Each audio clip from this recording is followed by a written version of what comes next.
সম্প্রতি এই ভিডিওটি সোশ্যাল মিডিয়ায় ভাইরাল হয়েছে, যেখানে দেখা যাচ্ছে একজন তরুণী স্টেজে ডান্স করছিলেন। কিছুক্ষণ ডান্স করার পর হঠাৎ করে তিনি স্টেজে এভাবে পড়ে যান। পড়ে যাওয়ার সাথে সাথেই তিনি সেখানেই মারা যান। যতটুকু জানা গেছে, ঘটনাটি ভারতের মধ্যপ্রদেশের। মৃত ওই তরুণীর নাম পরিণীতা জৈন। তিনি ইন্দোরের বাসিন্দা। চাচাতো বোনের বিয়ের অনুষ্ঠানে তিনি যোগ দিয়েছিলেন এবং সেখানেই তিনি জনপ্রিয় কিছু হিন্দি গানের তালে তিনি এভাবে ডান্স করতেছিলেন।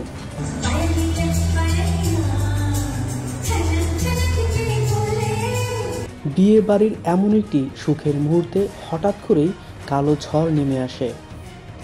কয়েকটি গানে এভাবে পারফরমেন্স করার পর হঠাৎ করেই তিনি লুটে পড়েন স্টেজে এবং সেখানেই তার মৃত্যু হয়। বিয়েবাড়িতে এমন অনাকাঙ্ক্ষিত ঘটনার কারণে শোক নেমে আসে সকল আত্মীয় স্বজনের মধ্যে।